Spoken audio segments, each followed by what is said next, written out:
I was absolutely floored. You just would never imagine in a million years that something could happen like this. Several months ago, Andrea Sachs got an alarming phone call. Her newborn baby had just tested positive for illegal drugs. Problem is, Andrea hasn't given birth in years. As much as I denied it, they just kept insisting that, yes, I was the mother of this child. There was nothing that I could say to get out of it. To make matters worse, authorities showed up at her door the next day, calling her an unfit mother and threatening to take away all 4 of her kids. When you know you're innocent and you didn't do anything wrong, it just absolutely, I was in tears. I was a wreck.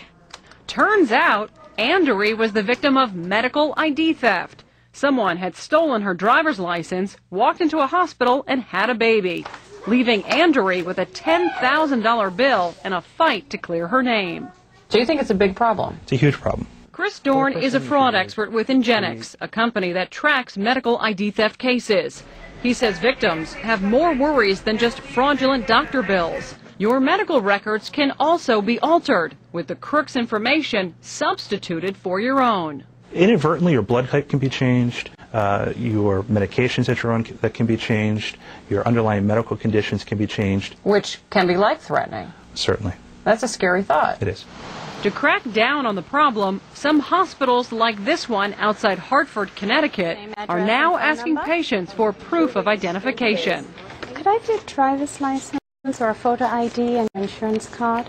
Administrators say the policy went into effect after a rash of medical ID thefts, and it's working. About 2 to 3 times a week we have patients that come in, then when we ask them for the ID, they'll say it's in the car, go out to their car and don't return. Come here.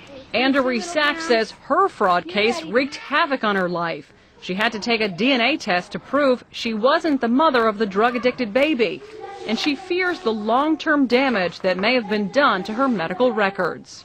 Am I going to have some emergency someday in my life and I'm going to show up at the hospital and they're going to give me the wrong blood type because they still have her blood type in my files? I just don't feel safe anymore.